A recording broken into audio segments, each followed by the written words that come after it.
Olá, internautas, boa noite. Eu sou o Nelson Carneiro. Estamos iniciando aqui mais uma live aí com nossos amigos e daqui a pouco a gente vai apresentar a todos, né? E nós hoje queremos falar um pouco aí sobre o momento político e nós estamos aqui na tela com o Alexandre Kopler, que é economista, a escritora Lira Vargas, né? Escritora internacional, e também o Edson de Oliveira, jornalista, radialista, esse é tudo na vida. E nós vamos começar hoje, nós vamos começar cumprimentando, vou começar aqui pela mulheres, pela dama. Lira, boa noite, é uma satisfação tê-la aqui na nossa telinha de hoje. Muito obrigada pelo convite, é sempre um grande prazer conversar com você, Nelson. Você que é um apresentador muito interessante, você fala com imparcialidade e com verdade. Eu entro no seu programa com muita tranquilidade. Obrigada pelo convite. Tá certo, a gente que agradece. Meu amigo Alexandre Kopler, boa noite, satisfação tê-la aqui na telinha aqui do Sua Cidade e Seus Valores, do perfil Nelson Carneiro. Boa noite, Nelson. Boa noite, Edson. Boa noite, Lira. Boa noite a todos que nos assistem. Obrigado, Nelson, pelo convite. Espero realmente que seja aí um debate extremamente produtivo e que possa ser elucidativo para muitos aqueles que têm dúvida com relação ainda a esse tema, né? Tá certo. Boa noite, Edson de Oliveira, que é radialista, tem a sua rádio Felicidade. Felicidade, ele vai falar aqui para a gente, pode dar inclusive o link. Boa noite, Edson, satisfação. Boa noite, Nelson Carneiro, meu bom amigo. Boa noite, Alexandre Kopler, uma vez Flamengo, sempre Flamengo. É verdade. Lira Vargas, boa noite, um prazer muito grande revê-la, minha querida. Prazer muito grande, Lira. Obrigada, E já quero aproveitar, Nelson, fazer um convite aqui a Lira para participar do meu programa muito brevemente, tá? Na Rádio Felicidade FM. Vai ser um prazer. Nós já temos bastante gente nos acompanhando aqui. Quero agradecer aqui, já está o Rodrigo Menezes, está aqui nos acompanhando. Rodrigo, dono da TV Panorama, irmão do Diego Sampaio, filho do Otto Sampaio. Manda um abraço aí pro grande Otto e o Diego Sampaio também, né? Família rubro-negra, hein? Família rubro-negra. É verdade. Está todo mundo de cabeça inchada, mas vamos fazer o quê, né? Quero dar uma boa noite aí à Nete Cristina, né, que está nos acompanhando. A Silvia Menezes, também nos acompanhando. Silvia Menezes, minha noiva. Opa! Tá certo. Então não vai falar demais aqui hoje, não, tá? Bom, eu quero começar aqui pela... Ô, Kopler, como é que você está agindo dentro dessa pandemia? Como é que você está trabalhando, agindo, conciliando a sua vida particular, política? Como é que você está driblando esse vírus inimigo invisível? Olha, Nelson, é um momento difícil e muito peculiar para todos nós, né? A partir de março passado, né? Eu tenho uma empresa da área de reparos navais que faz manutenção e fornecimento de mão de obra para plataformas, e eu tenho ali alguns funcionários, né, que nós ficamos ali no galpão, ali na Ponta da Areia, e tudo foi novo para a gente na parte profissional, né? Tivemos que nos adequar aos clientes, né, às regras de Covid, né, aos protocolos de Covid dos clientes, e também aos protocolos internos da nossa empresa, né? E tivemos, Lira e Edson, que trazer isso também para dentro dos nossos lares, né? Porque os meus pais são idosos, né? Já são dessa linha de risco, né? E eu tenho que ter um cuidado redobrado por conta disso, né? Mas a gente, infelizmente, não pode deixar de continuar vivendo e sobrevivendo, né? Então, tivemos que nos readequar, fazer algumas, abre aspas, fecha aspas, mágicas, né? Para manter a empresa funcionando, porque nós somos responsáveis por algumas vidas que lá trabalham conosco, e seus familiares, além das vidas que são a minha família, né? Então, tivemos que realmente fazer essa mágica e nos desdobrarmos, né? Nesse período, cada um ajusta e aperta o cinto para um lado, mas acredito que o pico maior, ele já passou. A gente precisa ter muito cuidado, né? Também quando fala em pico, porque lá fora, a gente tem acompanhado lá, principalmente na Europa, alguns lockdowns sendo, mais uma vez, implantados e implementados por conta de uma onda maior de um momento, porque a gente entende o seguinte, se você fica muito dentro de casa, ô Nelson, você fica protegido, mas quando solta todo mundo de uma vez só, isso é uma tendência, o pico sobe.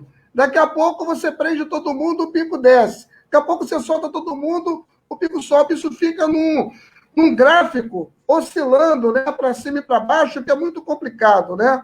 Então, a gente tem feito a nossa parte e procurado transmitir àqueles que nos cerceiam, que nos cercam, né, a mesma ideia, né, de precaução e responsabilidade com o momento que estamos vivendo, né? Desejar uma boa noite ao delegado José Paulo. Seja bem-vindo. Um abraço, José Paulo. José Paulo, está nos ouvindo? Boa noite, tudo bom? Boa noite. Obrigado aí pela sua presença. Está ótimo agora. Estou ouvindo bem, estou vendo bem. Me desculpem pelo atraso aqui, me compliquei um pouquinho quando eu entrei aqui. Não, está tudo boa bem. Noite a todos. Nós já estamos aqui com a presença aqui também nos acompanhando, a Silva Menezes, né? E também temos aqui o Cláudio Fontes, filho do nosso saudoso governador Jeremias de Matos Fontes, está aí nos prestigiando, né? Nós temos aí o Cristóvão Pérez, grande Cristóvão Pérez. Grande Cristóvão. Grande Cristóvão. Vamos ver aqui, nós temos Rodrigo Carvalho, diz, precisamos criar condições para a retomada do comércio e da indústria naval de Niterói. Engenheiro Rodrigo, botou aqui o nome Deula 17, obrigado aqui pela presença. Vamos ver se tem mais alguém aqui para a gente acompanhar. O próprio Rodrigo Edilar, uma pergunta para os participantes do programa. Vocês acreditam que o financiamento público de campanha, isso é um tema nosso, Rodrigo, daqui a pouco a gente vai explorar isso, tá? Deixa eu fazer a apresentação aqui do nosso convidado. Bom, Edson de Oliveira, como é que você passou aí está passando esse momento da pandemia? Nós estamos passando, né, Nelson? Eu, por exemplo, que sou radialista, nós ficamos sem presença física na rádio durante os bons 4 meses, né? Retomamos as atividades de programação ao vivo, alguns programas ao vivo, porque não podemos parar e nós podemos ficar em casa toda a vida, não. Querem nos calar, a verdade é essa.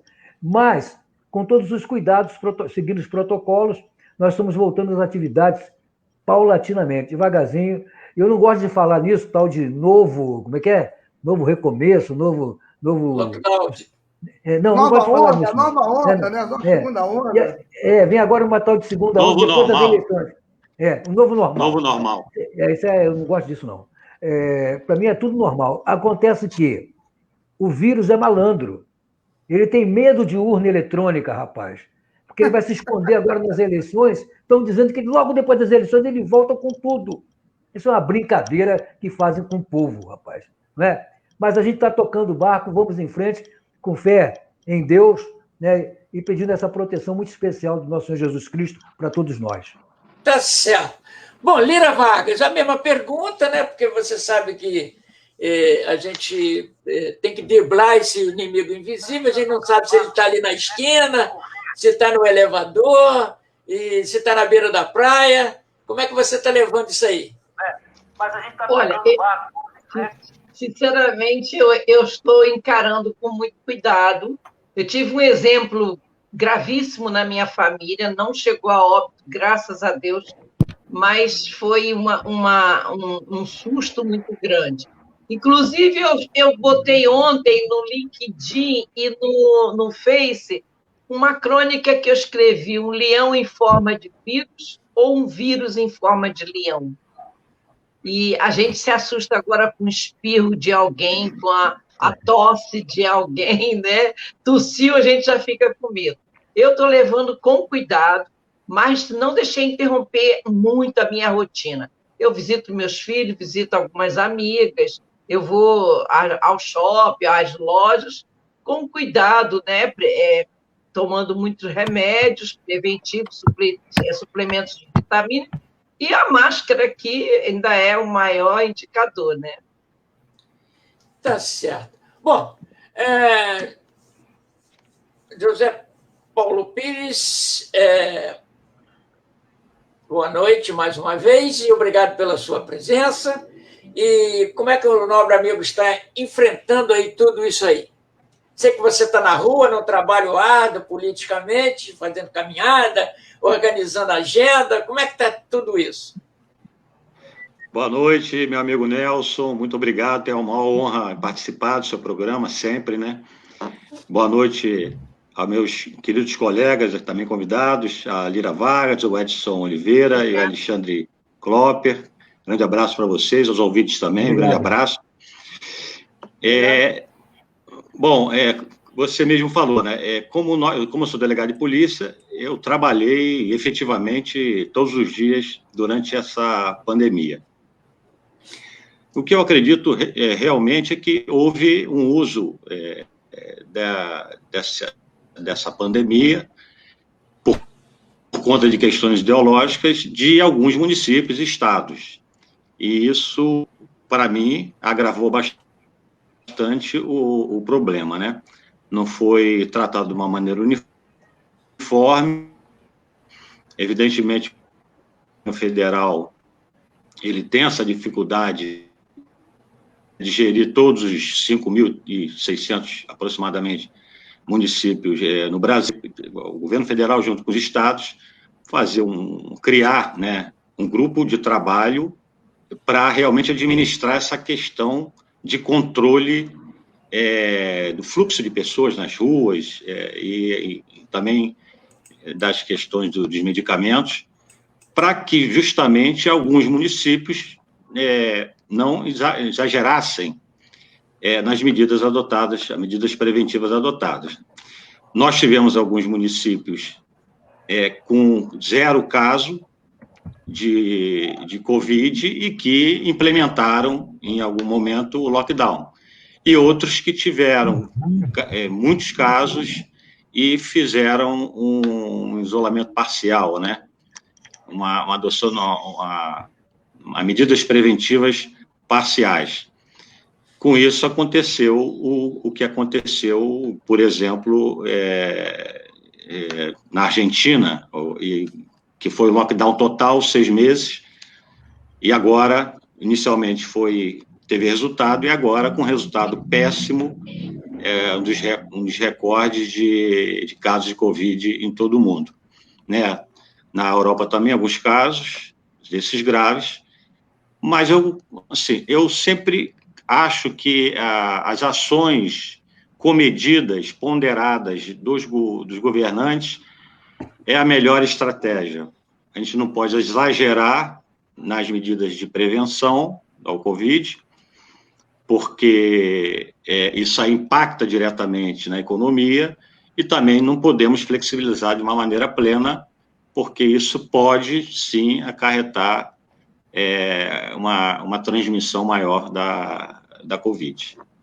Tá certo. Bom, nós estamos aqui também com Lecine Bozino, grande Lecine, que manda aquele abraço, né? Boa noite, meus amigos. Cada vez mais o programa está com debatedores melhores. Obrigado, Bozino. Nós temos aqui a Joana Simas mandando aqui um fora Bolsonaro. E nós temos aqui também, vamos ver o que a Joana diz aqui. Para vereador, vote dos candidatos do PDT 12, carteiro Heraldo Vieira, já fez a sua propaganda. E nós vamos aqui, a Valdelice dos Santos, não concordo, é um crime. Bom, tem mais gente aqui, vamos ver aqui. Nós vamos. A Joana está fazendo a sua propaganda, consequência aqui, e depois todos podem acompanhar, né? Nós temos o Rogério Peixoto, PT nunca mais. Isso aí é a resposta aí para a Joana, né? Que aí vocês engalfinha por aí, porque aqui não dá. Ademir Francisco diz: só o financiamento de campanha é privado. Nós vamos entrar daqui a pouco nesse assunto. Mas eu quero começar aqui. Deixa eu ver se tem mais alguém. Ademir, que é o grande companheiro, está aqui. Nós temos Paulo Balestreiro, aquele abraço, grande amigo do meu amigo Carlos. A Josi Soares, lá em São Sebastião do Alto, mandamos um abraço para ela. Um abraço. Seu esposo Carriço, que é candidato a prefeito de São Sebastião Grande do Alto. Carriço aí. E Grande Rafael, Carriço.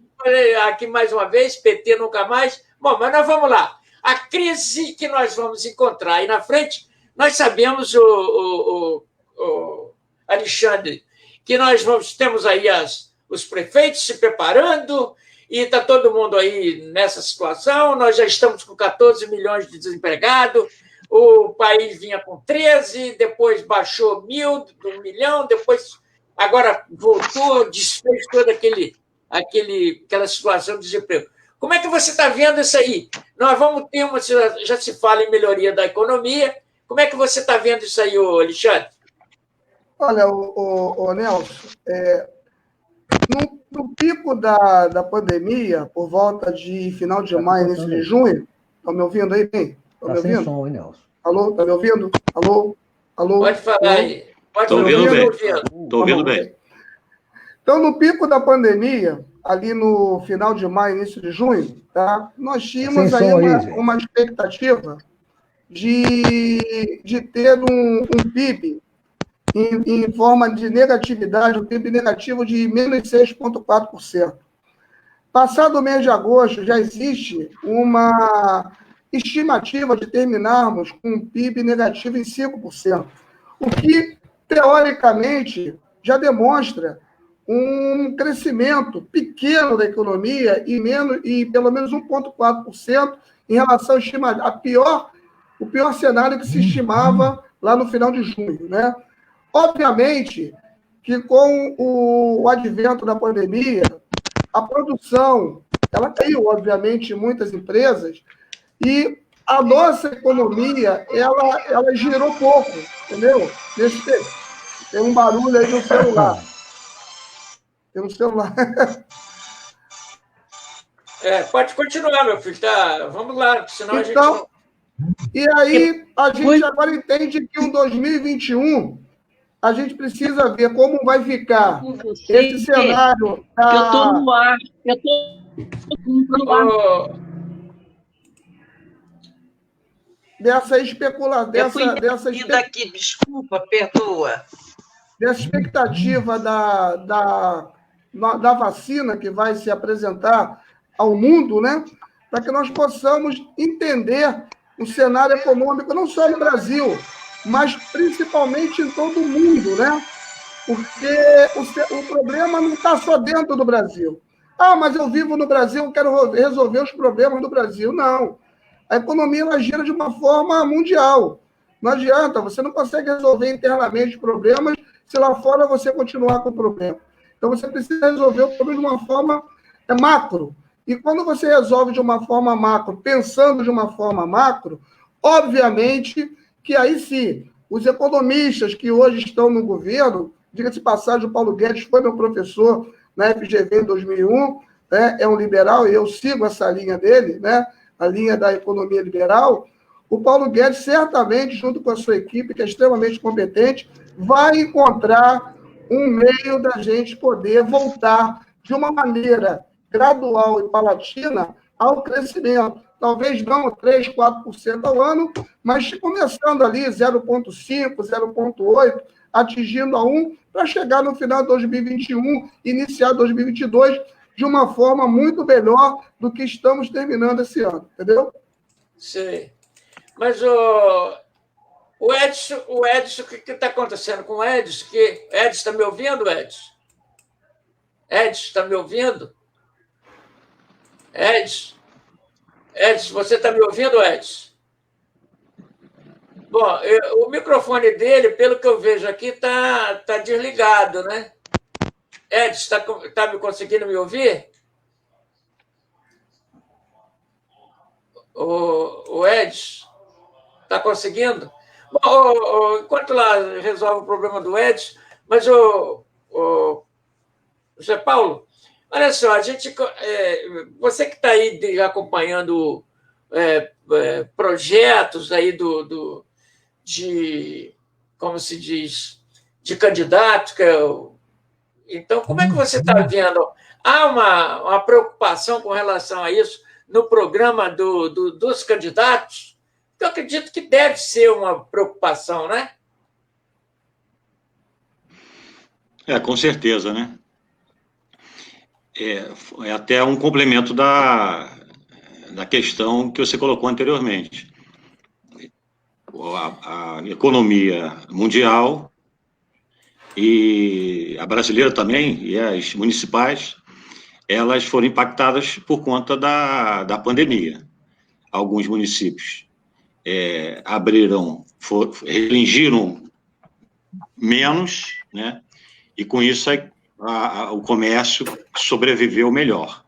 Outros não, o impacto foi muito negativo, né? De uma maneira, falando em termos gerais, o Brasil, não tenho dúvida, concordo totalmente com o Alexandre, vai sair desse problema, dessa crise mundial, dessa crise econômica mundial, porque o Brasil realmente tem condições, principalmente por conta da sua atividade agrícola, né?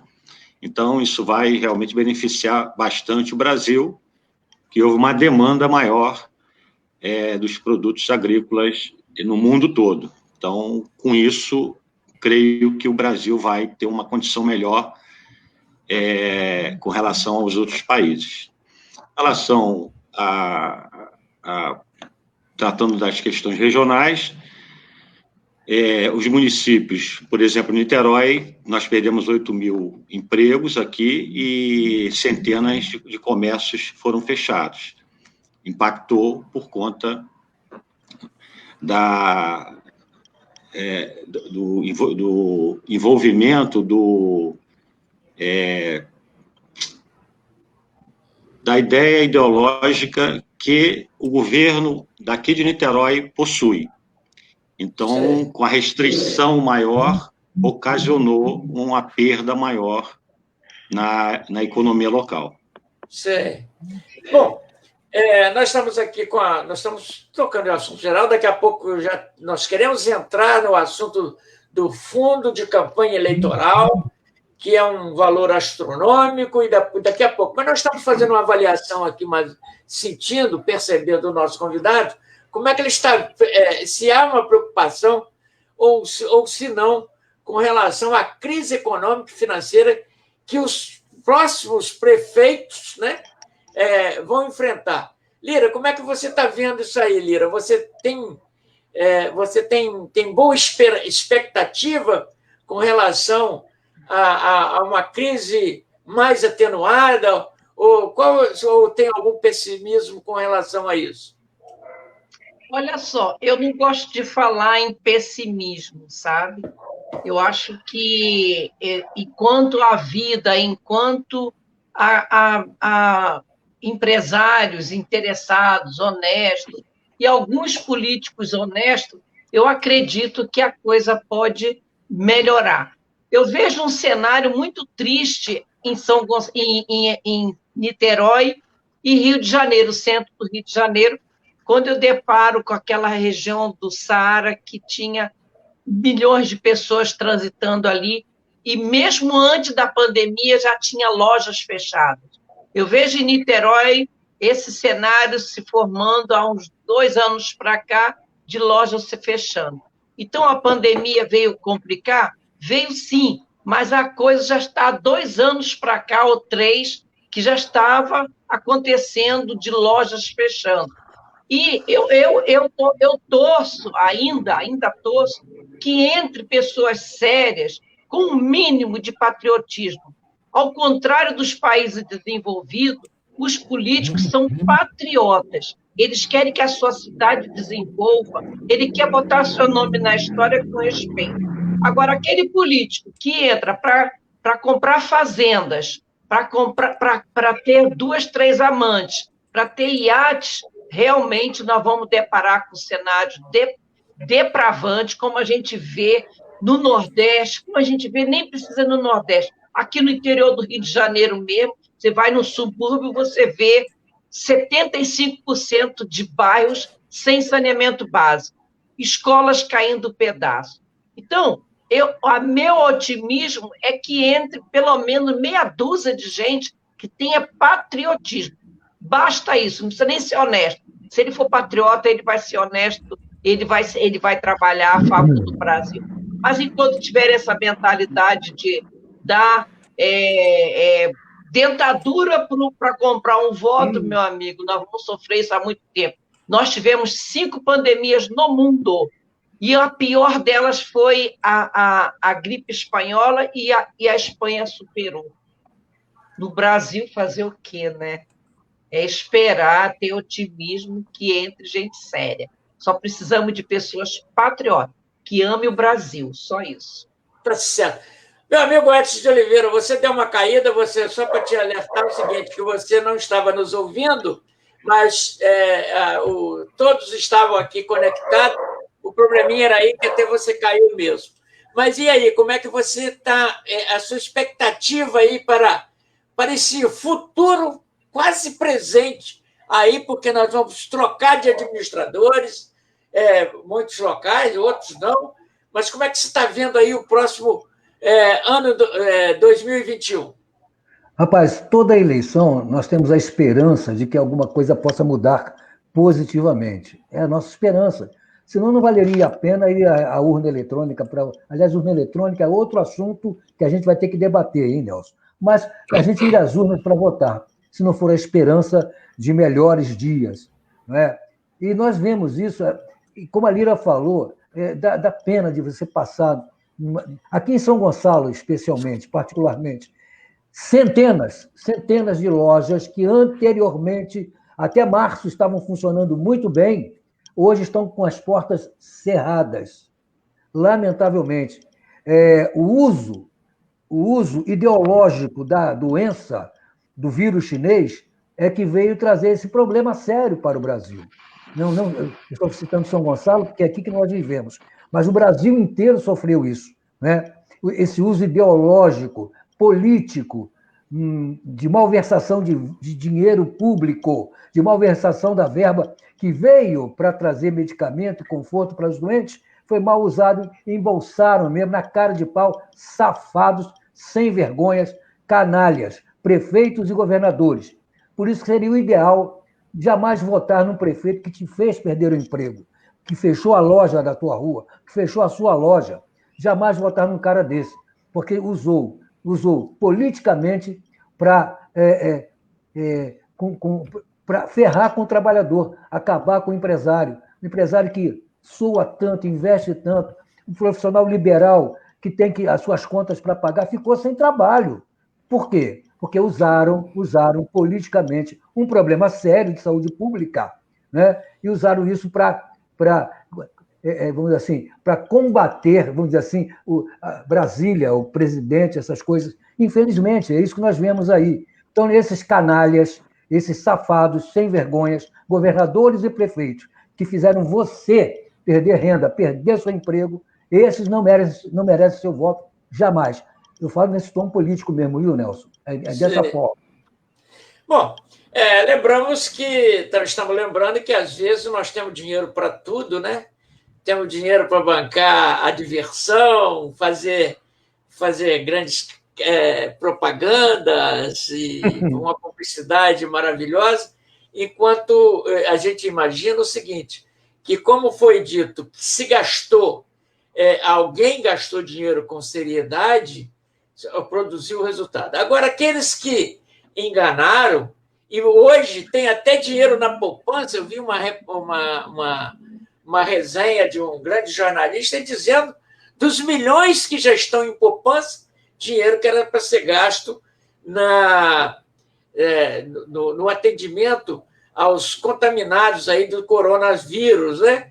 E haja vista o grande exemplo que nós temos aqui, não só São Gonçalo, como nós temos em outras regiões do estado, em que os hospitais foram abertos, montaram o palco e e daí a pouco tiraram a lona e todos nós ficamos de nariz de palhaço aí nas Grande ruas, circo. batendo e brigando isso. E essas pessoas, hoje, eu acho que elas se auto-intitulam, se auto-legitimam, dizendo do que fez. Eu vejo aí as pessoas, quando condenam A ou B, nós precisamos saber o seguinte, nós estamos a serviço de quem, né? Esse que é o grande problema, é o X da questão.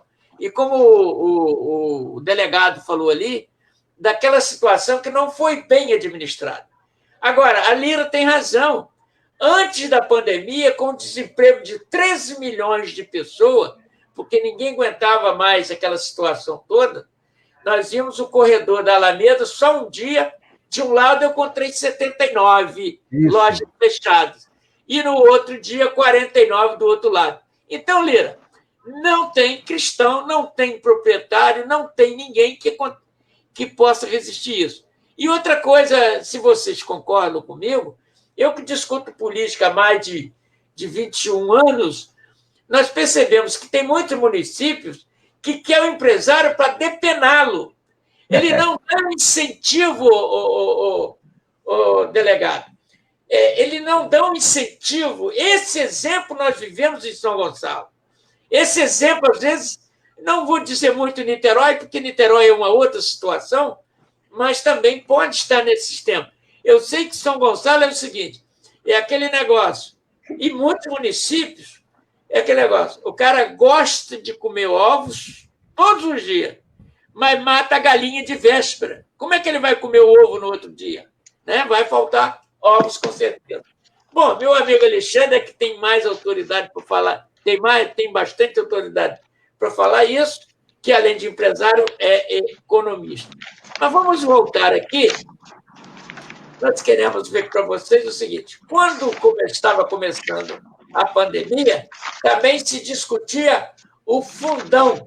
E hoje são 2, me parece, me corrige vocês, são 2 bilhões reservados para gasto com candidatura de vereadores e prefeitos. Nós temos prefeitos em algumas cidades aí que vai ganhar em torno de 14 a 22 mil, que em um ano ele vai ganhar, em 5 anos, em 4 anos, aliás, ele vai ganhar cerca de 1 milhão. Eles estão projetando os seus gastos de 1,5 milhão nas suas candidaturas. 1.300.000, 1.900.000, que eles não vão ganhar em 5 anos. Então, eu gostaria de começar em 4 anos, aliás, desculpa. Eu gostaria de começar com o Alexandre ali. Alexandre, como é que você vê esse financiamento público de campanha quando nós vimos as roubalheiras que aconteceu aí de governadores, até afastado, de prefeitos, reservando dinheiro para enxertar nesse grande fundão e fazer um volume de campanha fantástico. Nós estamos vendo aí pessoas, candidatos humilhados, passando no meio de um corredor de bandeiras do concorrente que está cheio de dinheiro e tem bandeiras para colocar nas ruas e curtir as ruas. Como é que você está vendo isso aí, Alexandre? Financiamento público de campanha e, por tabela, essa grande roubalheira que aconteceu no Brasil para fortalecimento da campanha eleitoral de muitos candidatos. Olha, Nelson, a gente precisa, quando fala de fundo eleitoral, a gente precisa dividir, colocar uma linha, né, uma fronteira, do que é ilegal e do que é imoral. Né? Nós precisamos dividir o ilegal e o imoral. O fundo eleitoral é legal, ele foi votado, é legal. Hein? Agora, dentro do momento que o Brasil vive, qual é a parte moral de se usar um fundo de 2 bilhões e 34 milhões, um total desse, onde muita gente está sofrendo com a Covid-19? E aí nós vamos entrar nessa discussão de legalidade e imoralidade. Né? Com relação a isso, Nelson, aos candidatos que usam ou deixam de usar, a minha preocupação não é nem por aí pelo fundo, é pelo dinheiro que não é o fundo. Porque o fundo, ele, por ser legal, ele vai ser registrado oficialmente na campanha do candidato. Mas nós sabemos, nós que militamos em campanhas políticas, nós sabemos que existem os investimentos extra-fundo, que não passam pelas campanhas dos candidatos. E isso ele é notório aos olhos de quem vê campanhas em todo o Brasil. Eu não estou citando cidade A, B ou C ou D. Em todo o Brasil é isso.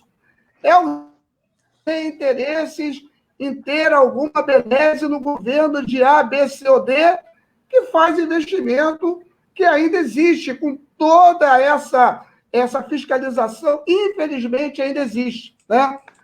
O fundo eleitoral, eu acredito, aí é uma coisa pessoal minha, um pensamento pessoal, eu acredito que os candidatos que realmente prezam pela moral, prezam pela população, dizem que realmente querem fazer algo pela população, deveriam fazer as suas campanhas sem o fundo eleitoral, abrir mão do fundo eleitoral. Isso é um pensamento pessoal meu, entendeu? Mostraria realmente para aquela população que ele quer realmente fazer algo a mais para eles, sem depender de verbas para poder se autopromover.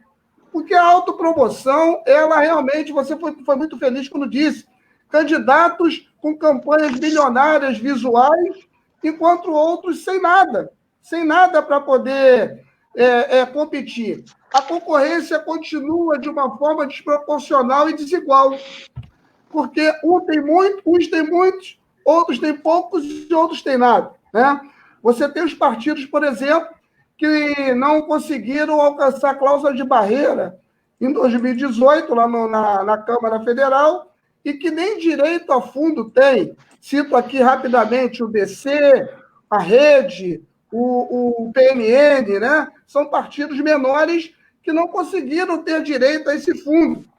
E se não estiverem numa coligação com um partido maior, que possa fazer a alimentação dos candidatos desses partidos menores, fica aquela guerra de Davi contra Golias. E haja funda com pedra para atacar no olho do gigante, né? Porque os gigantes são grandiosos.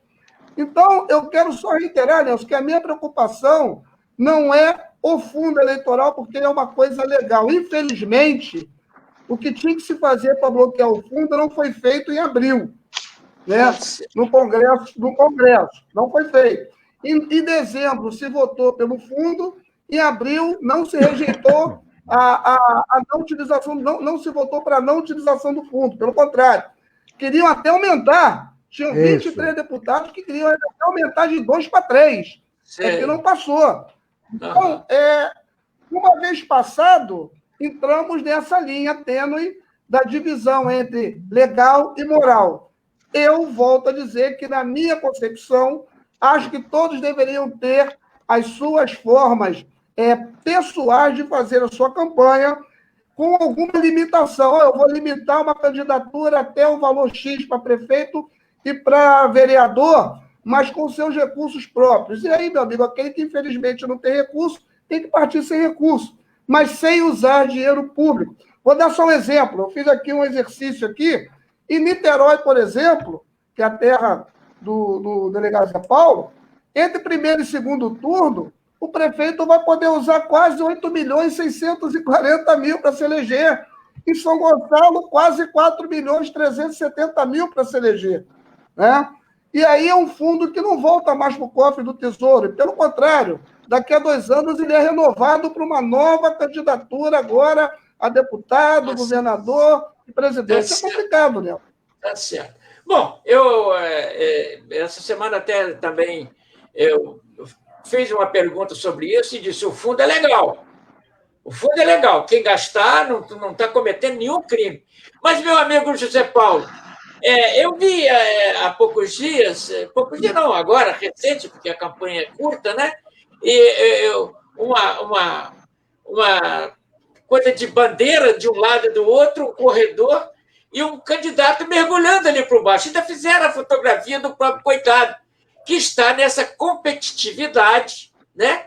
E, como se diz, desleal, como o próprio Copro falou ali. É realmente complicado, não é mesmo? É bastante complicado, né? A questão do fundo, né, partidário e eleitoral é muito complexo, né? Essa é uma discussão que como envolve todos os partidos, né, no Brasil, ele vai ter um debate muito intenso.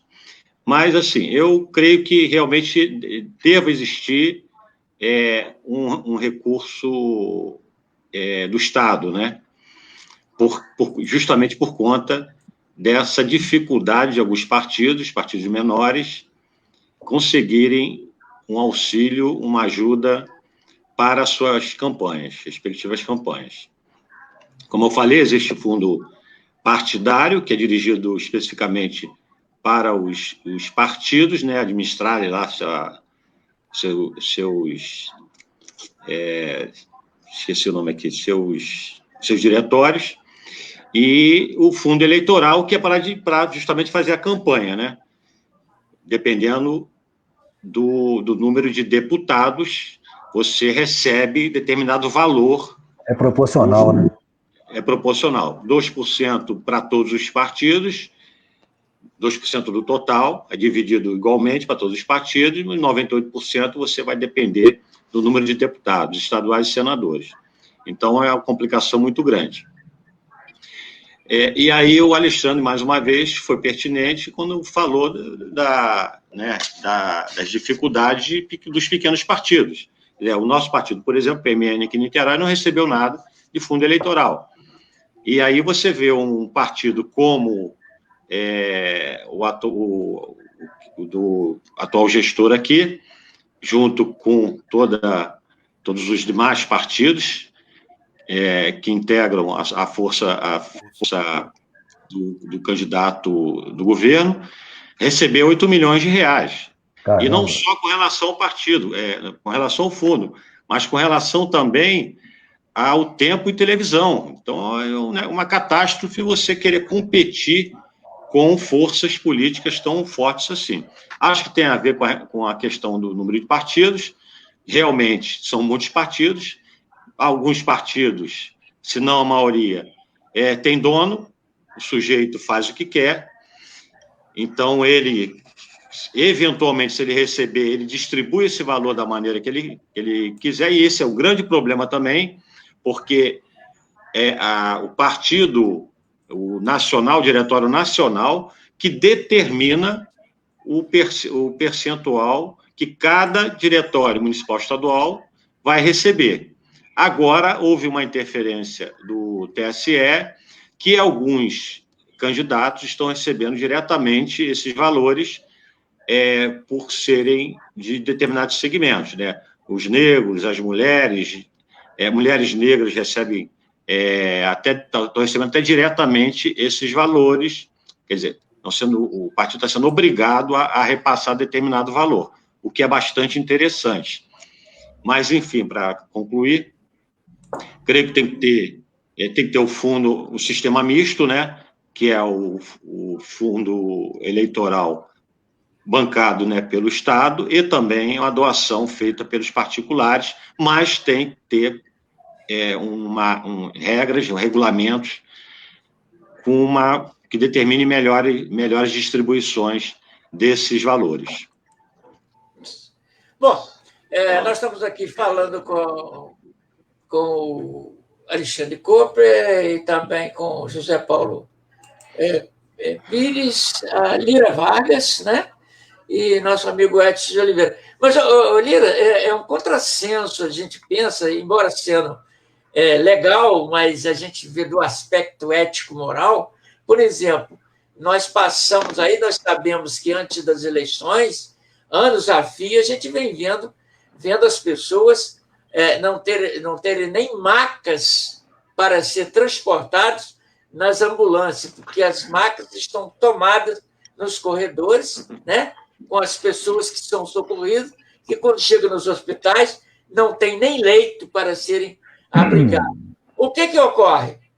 Nessa situação, quando a gente vê aí 2 bilhões e mais alguns milhões, aí, como disse o próprio Cooper, parece um contrassenso isso, não cabe muito bem na minha cabeça ou na cabeça de alguém uma situação dessa. Como é que você vê isso? Olha só, Nelson, essa história dos hospitais superlotados, tem muitos hospitais superlotados. Agora, o que eu não entendo, eu até parabenizo muitos prefeitos de cidades menores aqui no Rio de Janeiro, como Saquarema, eu cito Saquarema, eu cito Araruama, eu cito Cabo Frio. Os hospitais atendem perfeitamente, a ponto de eu, muitas vezes, dizer assim, eu acho que eu moraria numa dessas cidades para parar de pagar R$ 1.000 e tantos de plano de saúde, quando eu uso raramente o plano de saúde. Então, eu acho que isso aí, tem alguma coisa errada aí, como eu continuo dizendo. O que falta no Brasil é memória. Nós tivemos escândalos imensos há 4, 5 anos passados, que ninguém mais lembra. Ninguém fala mais na JBS, ninguém fala no Mensalão, ninguém fala nos escândalos da Petrobras. Aí agora o fundo, para que os políticos venham trabalhar e divulgar seus nomes, que eu também nem consigo entender por que tanto dinheiro para isso, bastava fazer reuniões, distribuir seus projetos num papelzinho, manda fazer numa gráfica, que a campanha ficaria perfeita, exceto uma campanha de governador e de presidente, né? Agora, esse fundo eleitoral, eu acho isso um escândalo, e eu tenho certeza que muitos prefeitos por aí afora nem precisam disso para fazer bons trabalhos nos hospitais. Quer dizer, é uma coisa que a gente nunca consegue entender. É o que falta, é aquilo que eu sempre vou falar. Patriotismo, seriedade, e isso aí dificilmente nós vamos ver mudar.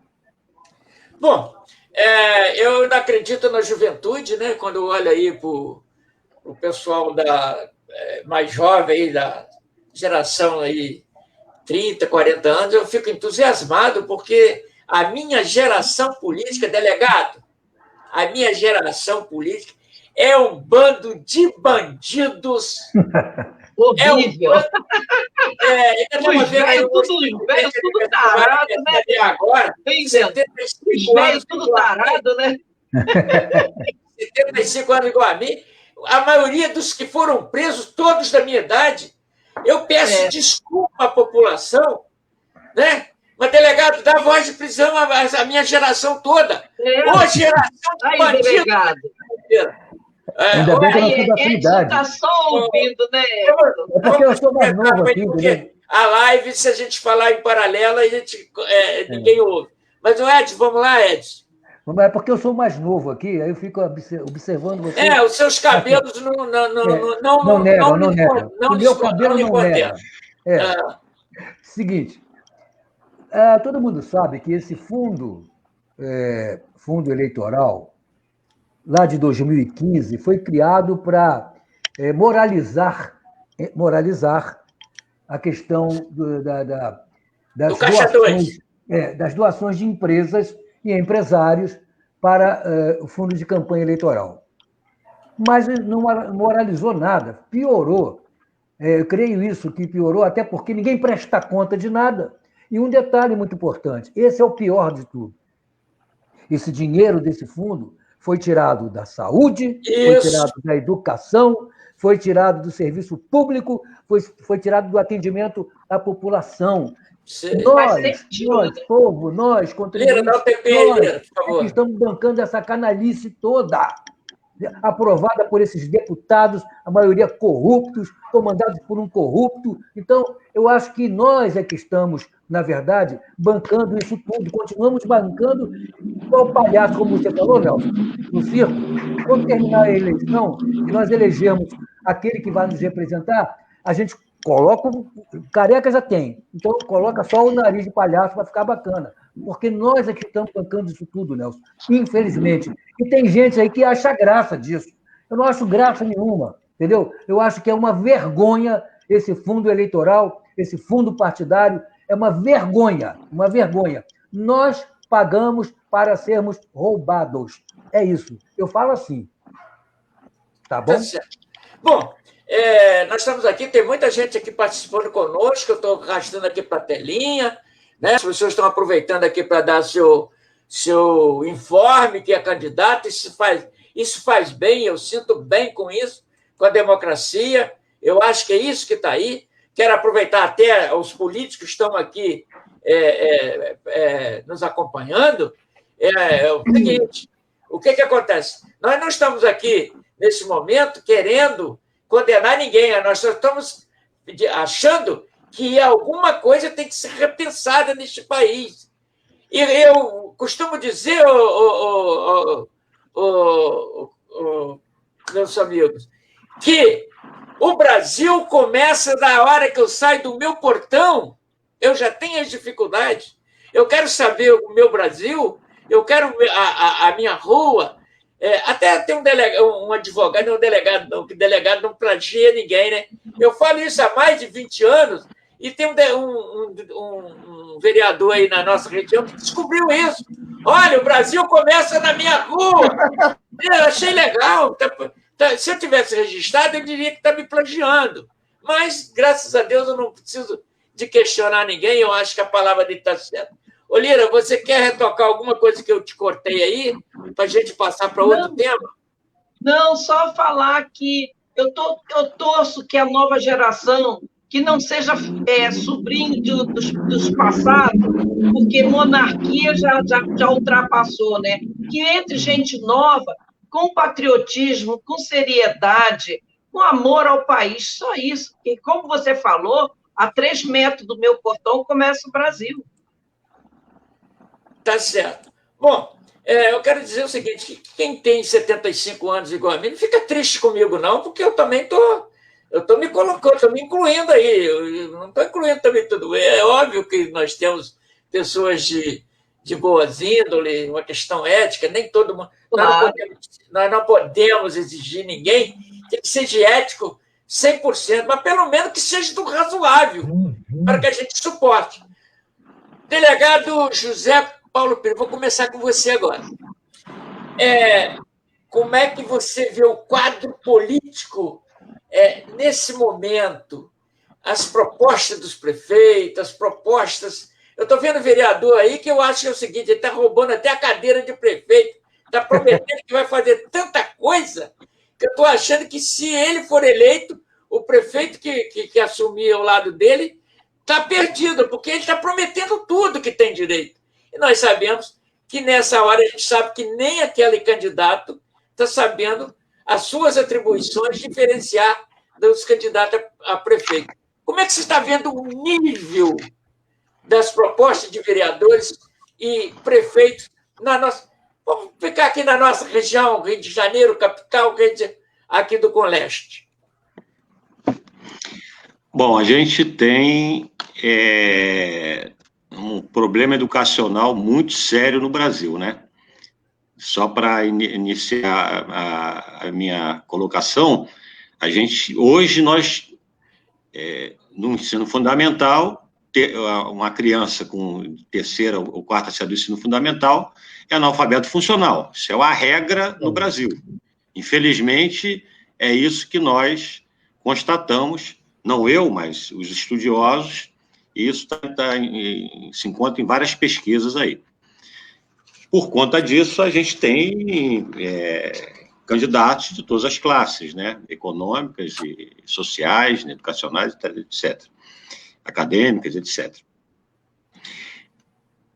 Existe uma dificuldade muito grande. Eu trabalho na Delegacia de Proteção à Criança e Adolescente de Niterói.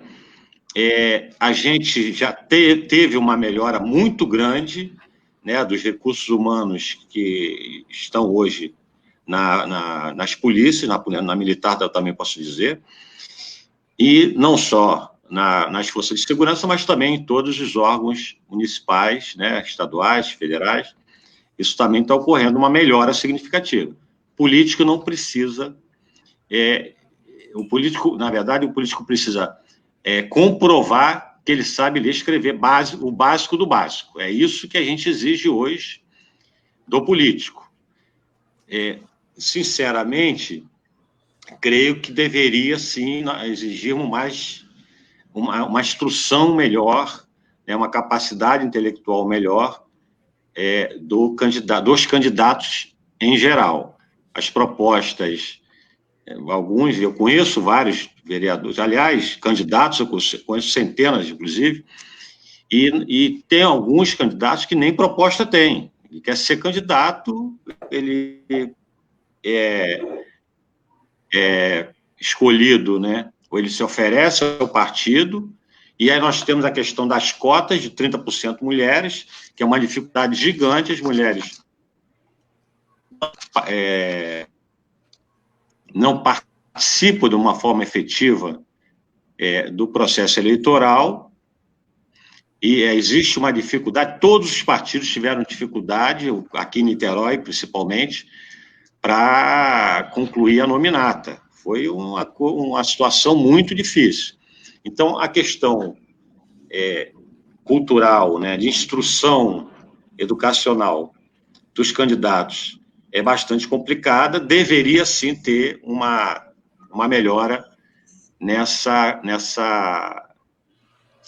identificação e na escolha desses candidatos, impactando diretamente na atividade legislativa, porque o candidato que não é preparado, ele vai apresentar proposições legislativas não muito consistentes, ou se até não vai apresentar, né, que tem muitos candidatos também parlamentares que não apresentam, e com isso torna ineficiente a atividade parlamentar e a gestão da coisa pública.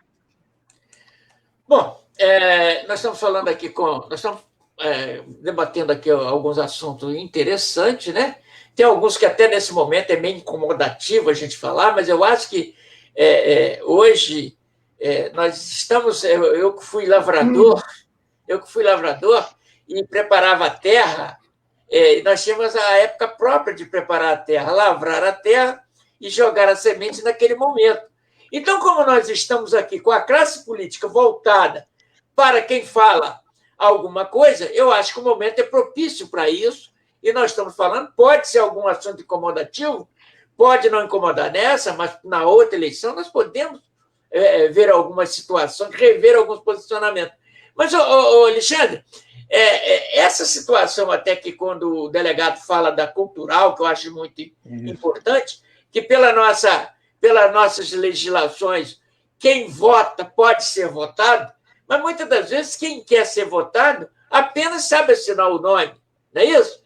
E nós temos as proposições, as leis, nós vimos aí há poucos dias a votação de uma lei que aumentou a proposta da cobrança do lixo de São Gonçalo em 500%, 700 e poucos por cento, isso calculado por mim e por uma pessoa que é engenheiro.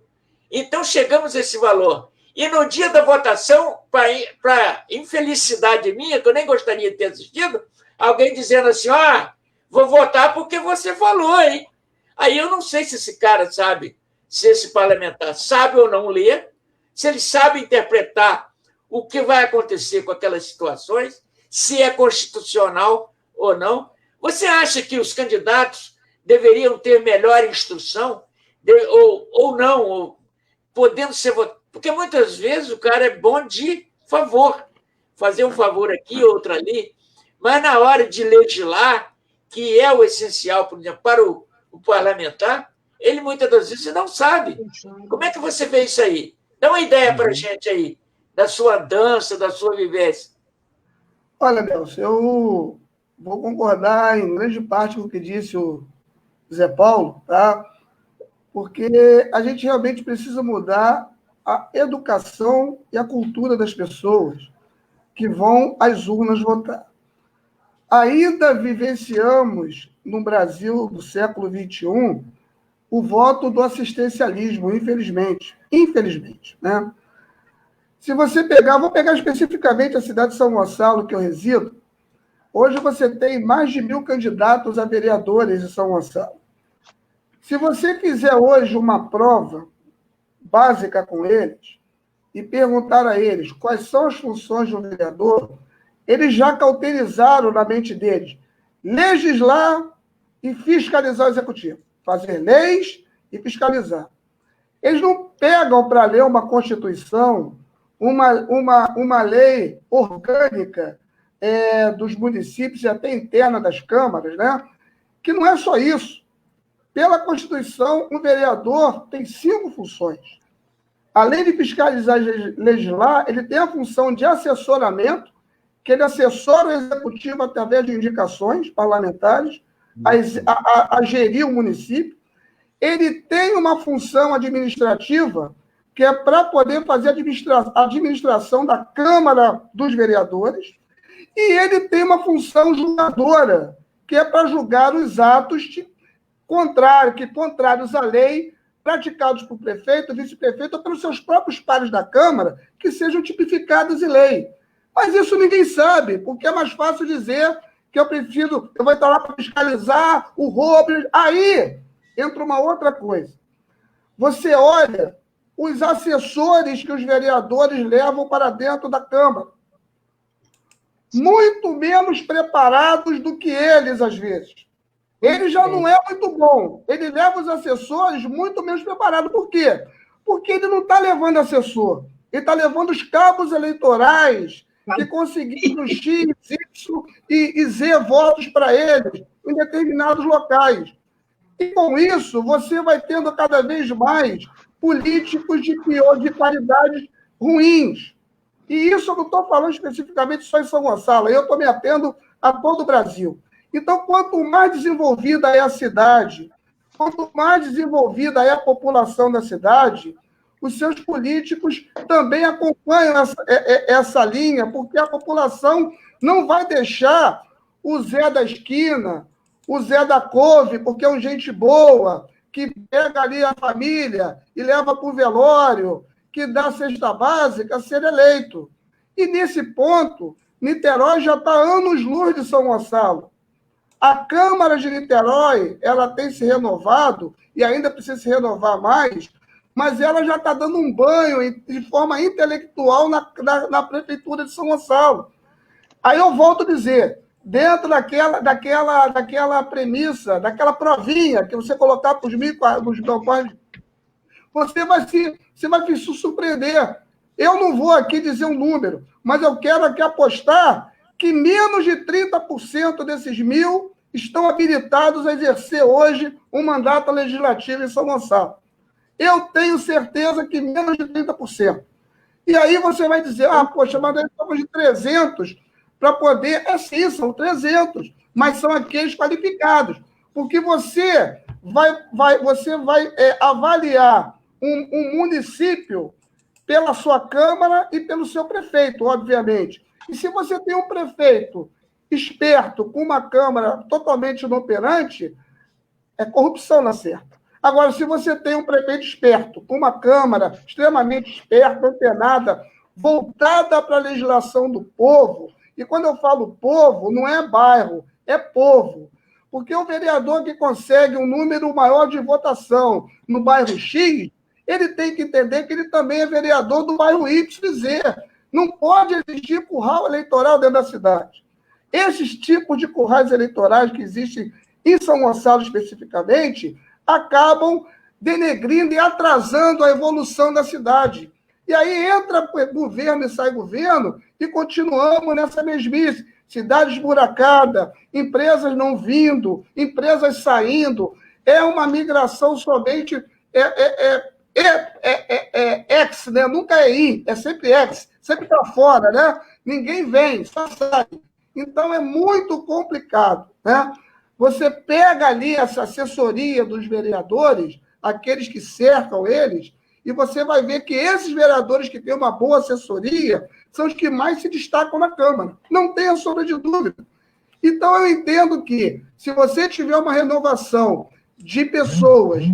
Aí eu não estou dizendo nem que a pessoa tem que ter um doutorado ou tem que ter um mestrado, mas ela precisa, pelo menos, entender e saber praticar aquilo que está escrito na nossa Constituição. As funções primordiais do vereador, que não são somente 2, são, no mínimo, 5. Tá certo. Bom, Nós estamos aqui, eu estou gostando do nosso bate-papo, nós estamos com muita gente aqui nos acompanhando. Quero agradecer a todos, não dá para a gente falar o nome de todos, porque há uma sequência muito grande, a gente está tentando privilegiar aqui na telinha, levando a mensagem do telespectador, porque ela vai ficar gravadinha aqui. Mas, Olira, você que é escritora, e vocês, quando escrevem um livro, vocês pensam na interpretação. E a lei, o legislador, quando ele escreve a Constituição, quando ele escreve uma lei ordinária, uma lei material, administrativa, principalmente as administrativas, está aí o delegado que pode me corrigir, as leis materiais, aquelas administrativas, são as mais dolorosas para a interpretação, não é isso? Que ela tem que ser cumprida. E as pessoas tentam fazer uma interpretação dela completamente errônea ao seu jeito. E a lei administrativa era para vocês fazer exatamente o que está à risca. E haja visto as leis de responsabilidade fiscais que estão por aí, e que o cara desrespeita, gasta um dinheiro a mais, e vem os deputados, Câmara de Vereadores, e aprova as contas de todo mundo. Como é que você vê isso aí, Lira? Olha só, o Alexandre falou um assunto que movimentou toda a sua audiência. É quando ele falou que o vereador põe um cabo eleitoral para assessorá-lo na prefeitura. E eu vejo isso com os majoritários e vejo isso com os governadores, quando eles dão pastas de secretarias para pessoas completamente inabilitadas para aquilo. Eu acho que uma empresa particular como a sua, empresa privada, para você admitir um profissional da área de finanças, ele tem que ter, no mínimo, uma faculdade de administração ou de ciências contábeis. Deveria de haver, o Brasil levar isso a sério. Para ser vereador, tem que ter, no mínimo, 1 ano de um curso especializado em leis, nas leis orgânicas da cidade, em saber quem ele vai dar a pasta, porque eu percebo isso. Em Niterói, eu já percebi isso também. O vereador, ele dá uma pasta seríssima para alguém que foi seu cabo eleitoral sem a menor capacidade, sem a menor conhecimento para aquela pasta. E são seríssimos, uma secretaria de cultura, uma secretaria de educação, uma diretora de uma escola, ela tem o cabo eleitoral que elegeu aquele vereador, nem sempre ele está preparado para ocupar cargos, né, que ele distribui depois. Ele fica comprometido com esse cabo eleitoral. Eu percebo isso também, muita coisa. Tá certo. Bom, nós estamos indo para a parte final, nós vamos falar aqui agora com o Edson de Oliveira, mas, o Edson de Oliveira, a gente vê, você que é jornalista, e a gente tem o maior respeito pelas pessoas que a gente entrevista, mas são poucos candidatos que querem enfrentar a entrevista, mas a gente vê com o resultado nas tribunas. Eu não estou falando aqui de Niterói e São Gonçalo, não, pelo amor de Deus. Eu estou falando aqui de um modo em geral, do Brasil inteiro. E, lamentavelmente, nós temos deputados federais que nem a tribuna ele soma. Eu conheci deputado federal em São Gonçalo, que ele, para você saber que ele era deputado federal, ele tirava lá na escondida uma foto dele na tribuna, mas você nunca viu um discurso dele na tribuna. E eu sou uma pessoa que sou crítico com relação a isso. Aí eu fico imaginando, será que esse cidadão tinha capacidade de ser um deputado federal, de representar o estado do Rio de Janeiro? Porque ele não representava São Gonçalo, ele representava o estado do seu estado do Rio de Janeiro. Como é que você vê isso aí, Edson? Essa situação mista de pessoas que pegam cargo, não tem preocupação de buscar um assessoramento técnico, como disse ali a Lira. Como é que você vê tudo isso, Edson de Oliveira? Tem uma história, Nelson e amigos, de alguém que chegou e falou assim, olha, quer ver o deputado federal da sua cidade, aí do seu estado, lá em Brasília? Quer ver? Vai no dia 25 na fila do Banco do Brasil, lá da Câmara, da Câmara Federal. Ele vai estar lá na fila. Você vai vê-lo lá na fila para receber aquela grana. Só isso. É verdade, Nelson. Muitos deles não têm essa competência de realmente defender o seu Estado, de brigar na Câmara, ele é sempre comandado, né? É aquele baixo clero que não produz nada, fica dando ouvidos a uns e outros e fazendo o que os outros mais inteligentes, mais espertos, mais preparados mandam. Essa é a verdade. Isso acontece na Câmara Federal, nas Assembleias Legislativas, nas câmaras municipais desse Brasil afora. Realmente, como o Kopler falou, vamos eleger ali o cara que é gente boa pra caramba, ele dá carona de bicicleta, ele leva a gente na moto, ele pega o carrinho de mão, vem capinar aqui em casa, é gente boa demais, rapaz, vamos eleger ele vereador. Como elegeram, por exemplo, não quero menosprezar ninguém, muito menos os eleitores de lá, como em São Fidélis, elegeram lá um deputado que era o pipoqueiro da cidade. Aliás, elegeram por dois mandatos, 2 vezes. Né? E o rapaz foi lá, coitado, sem nada para oferecer, apenas foi um voto de gozação, digamos assim, de revolta, né, do povo, e elegeram o rapaz 2 vezes.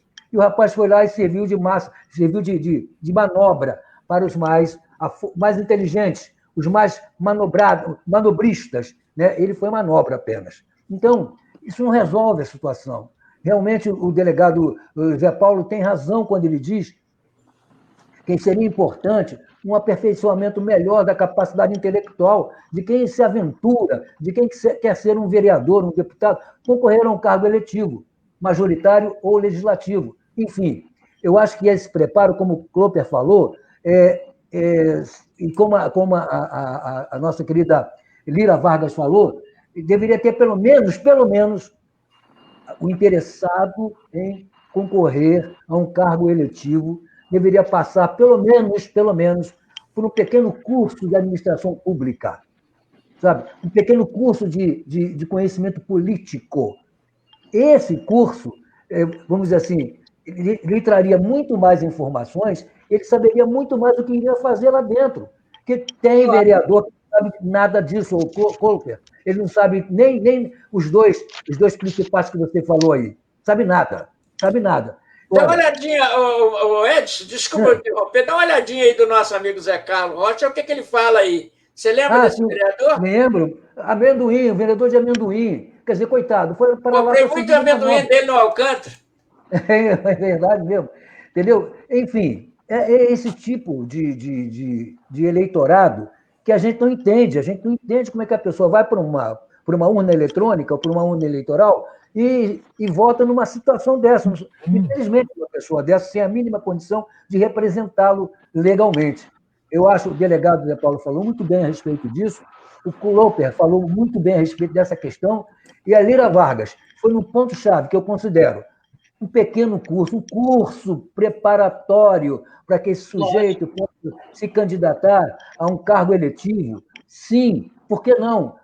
Conhecer um pouco mais da política, conhecer de políticas públicas, conhecer um pouco mais das obrigações de um político, de um vereador, deputado, presidente, enfim, governador. Ele tinha que entender disso. Agora, infelizmente, muita gente adentra as câmaras municipais, a Câmara Federal, a Assembleia Legislativa, até mesmo em cargos executivos, sem a mínima condição intelectual de exercer esse cargo. A verdade é essa. E aí fica de joguete. Né? Infelizmente, é isso mesmo, gente. Um aprimoramento pessoal, intelectual, de quem deseja concorrer a um cargo eletivo. Seja ele formado, doutorado, com curso superior, mas pelo menos passar por esse pequeno curso de orientação sobre o que é política pública, sobre o que é o mandato público, sobre o que é a função que ele vai exercer como político. É isso. Bom, até aproveitando aqui, deixei na telinha aqui, o Cristóvão Pérez diz que falta faz o SPB e Educação Moral e Cívica na escola. Mas tem prefeito aí que não tem nem escola para todo mundo, não dá nem escola para todo mundo, como é que vai falar em moral e cívica, né? Bom, eu vou dizer para vocês o seguinte, desculpe se eu atropelei vocês em algum ponto, me excedi, eu fiquei muito feliz com essa bancada aí que formamos, né? E a gente quer agradecer aqui a todos, né, que acompanharam aqui da nossa fala. O Amendoim voltou para a vida de sempre. É isso aí, ó. O vereador, né? e que conheceu essa situação. Bom, nós não estamos aqui denigrindo a imagem de ninguém, porque, para mim, tanto faz o cara ser bilionário como ser vendedor de amendoim, para mim, ele tem o mesmo valor, porque eu reconheço, é o ser, né? Agora, para legislar, para fazer execuções técnicas, projetos de gestão pública, pelo amor de Deus, tem que saber um pouquinho, alguma coisa, pelo menos, e bem recomendada aqui pela Lira. Vamos começar aqui despedindo? Ô, Copley, foi um prazer. É a primeira vez que você participou aqui conosco. Eu fiquei muito satisfeito aí com a sua participação. Muito obrigado, tá bom, querido? Pode deixar aí a sua palavra final aí, a sua esperança, deixar uma mensagem para o nosso povo. Olha, Nelson, eu agradeço o convite. Sempre que precisar, né, e me avise com antecedência, que será um prazer estar aqui, dividindo aqui essa tela com você, contigo e com os demais que venham aí a conversar conosco. Quero deixar aqui um abraço do delegado Zé Paulo Christian, porque eu tenho o prazer também de conhecê-lo pessoalmente hoje pelo vídeo. Edson, meu grande irmão flamenguista, apesar de não estarmos num bom momento, mas vamos lá, firme e forte, né? Estarei lá a Lira que depois vai me contar para quem que ela mandou um livro de um parente meu, Cloper, lá nos Estados Unidos. Depois você vai me contar quem é o parente que você mandou esse livro, né? Quero desejar a todos que nos assistem, né? E dizer a todos que estamos aí há alguns dias de mais um pleito, que vocês possam realmente votar com consciência. Vão às urnas, pratique aí a cidadania, pratique aí o seu ato de patriotismo, votem. Votem porque aquele que não vota depois não tem direito de cobrar. Você precisa pelo menos ir lá votar. Certo ou errado, meu amigo, só o tempo vai dizer. E eu peço aí que Deus possa abençoar a mente de cada um de nós e que nós possamos votar da melhor maneira e que sejam eleitos aqueles que realmente têm as melhores intenções para governar, nesse caso específico aqui, as cidades representadas, Niterói e São Gonçalo. Né? Forte abraço a todos, que Deus abençoe a cada um de vocês e transmita aí uma chuva de bênção no lar de cada um. Bom, eu não sei onde vai ser o churrasco, mas já estão denunciando aqui que você vai fazer aniversário no dia 4. Eu não tenho aqui a minha produção. A minha produção é pobre, não tem aqui a musiquinha do parabéns, mas vamos bater palma aqui para o nosso amigo que vai aniversar, o corpo que vai aniversar no dia 4. Parabéns. Bem, parabéns. E que mantém vocês... O meu amor fez aí essa surpresa aí de me denunciar aí, ao vivo. Você conhece bem a Silvia, não conhece? Muito, né? Muito bem, minha noiva. Então, obrigado, Silvia, aí, pelo dedo duro aí, porque o cara ia escolher a idade dele. Sai fininho. Ô, Zé Paulo, muito obrigado pela essa oportunidade de mais uma vez ter você aqui. E você sabe que você virou um grande parceiro e eu estou sempre no seu pé, né? Então, obrigado pela sua presença e você pode deixar sua mensagem aí para os nossos internautas. Bom, obrigado, Nelson. Muito obrigado mesmo pela oportunidade. Hoje foi um evento, né? Uma reunião muito interessante. Eu fiquei rindo muito aqui, né? Porque os nossos colegas, o Alexandre, o Edson e a Lira, muito simpáticos todos, uns um pouco mais contundentes que os outros, vai ser natural, né?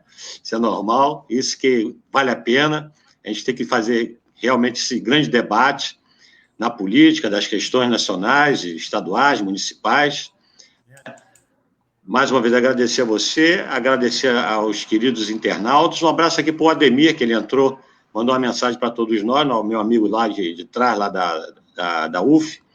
Nós fizemos direito juntos. Avenida Teixeira do Bem, Zé Paulo. Meu amigo, meu grande amigo, há muito tempo.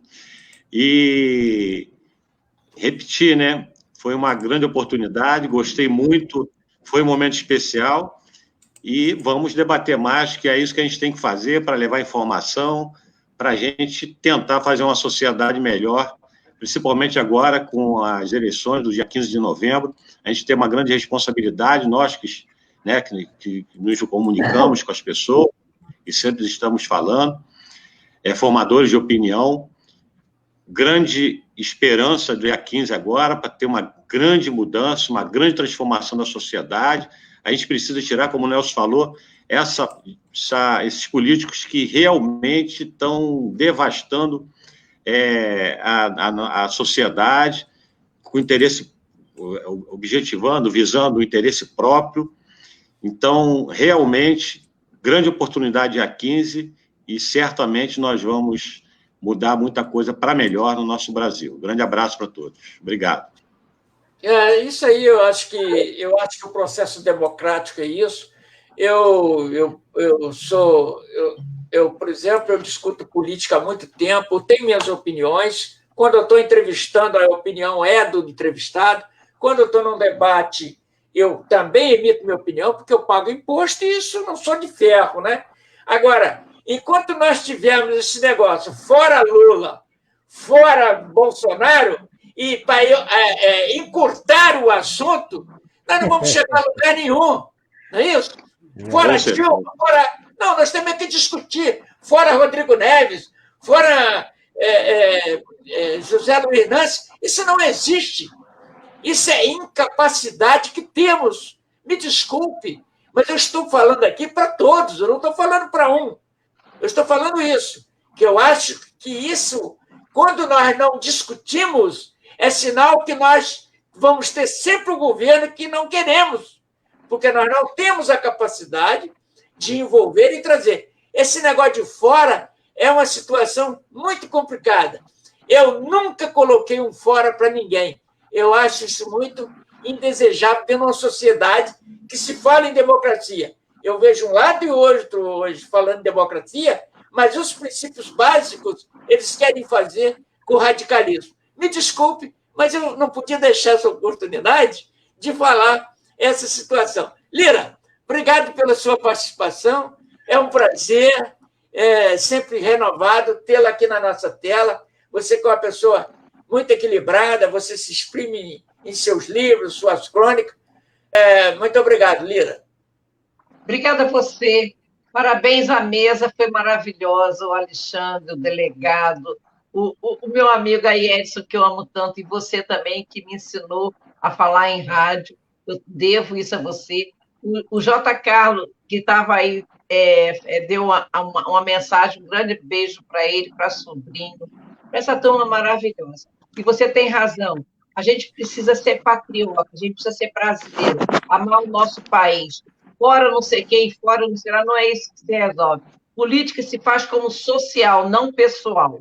Né? As pessoas tem gente que leva a política para pessoal, a política é social, é para o país, é para o cidadão. Beijo para vocês todos, obrigada pela oportunidade. Ô, Alexandre, rapidinho, eu escrevi um livro personalizado para alguém com seu sobrenome lá nos Estados Unidos. Eu vou te localizar e mando para você. Tá certo. Bom, pode ficar tranquilo, Alexandre, que se ela não cumprir, eu vou cumprir para você, tá? Ô, meu amigo Edson de Oliveira, obrigado aí pela sua participação. Você é um dos pioneiros em rádios em São Gonçalo. Você, meu amigo sobrinho, o nosso Arnaldo, lembra do Arnaldo? O nosso percussor, que foi o Jorge Leite, saudoso Jorge Leite, né? Jorge Leite, J. Sobrinho, esse grande amigo. Né? Eu estou falando isso aqui porque, às vezes, o gonçalense não sabe dos valores que nós temos na cidade. Porque nós temos aqueles que são obrigados a enaltecer ou cultivar, eles são o primeiro a apagar. Não gosta de mídia, não gosta da imprensa, não gosta de rádio comunitário, manda fechar, manda processar, traz limitação. Meu amigo Edson de Oliveira, desculpa de eu fazer essa abertura, mas a gente não pode deixar passar em branco um momento desse. Muito obrigado pela sua participação. Nelson, e sempre contribuindo com a sua experiência. Eu quero agradecer a você pela confiança, pelo convite, né, pela alegria e pela honra que tive de participar desse debate juntamente aí com meu amigo Clóper. O prazer de conhecer aqui, através do vídeo, o delegado Zé Paulo, uma figura simpaticíssima. Zé Paulo, um prazer muito grande, meu irmão. Tá? Obrigado, obrigado. Um cara muito claro, muito gentil. A minha amiga, minha irmã, minha querida Lira Vargas, eu amo de paixão. Um beijo para você, Lira. Obrigado também. E, Nelson, mais uma vez, agradecendo a você pela oportunidade e também pela referência e pela lembrança que você fez dos primórdios aqui da rádio em São Gonçalo, nossa briga, da nossa luta, né? E você também fez parte dessa história, faz parte dessa história. Meu amigo Clóper, mais uma vez, parabéns, felicidades, muitos anos de vida. Amanhã nos abraçaremos pessoalmente. Um abraço para todos. Muito obrigado mais uma vez, gente. Obrigado a você que também assistiu, você participou, os nossos amigos todos, né, que estão aí prestigiando essa transmissão. Nelson, beijo no coração.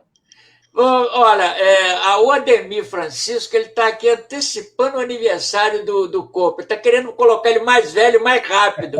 Ademir é dia 4, né? Amanhã não, tá, Ademir? Ademir foi meu colega de ginásio, hein? Foi meu colega de tempo de ginásio. Nelson, é que toda terça-feira nós temos um culto ecumênico lá no Casarão do Roque Sampaio, tá?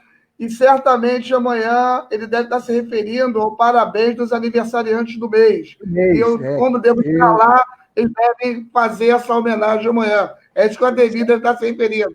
Né? Isso aí, viu, Zé? O Ademir, viu, Zé Paulo? O Ademir aí, de novo aí, viu? Nosso amigão.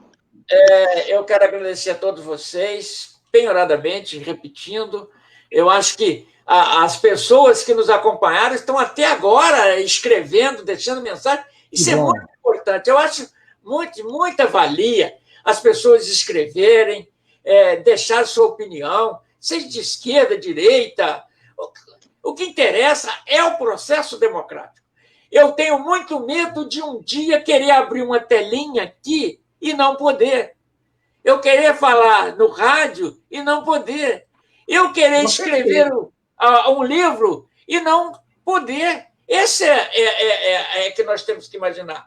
Enquanto nós estamos falando, enquanto nós estamos botando para fora, nós estamos fazendo reflexões e nós estamos advertindo o seguinte: estamos vivos e o processo democrático é esse.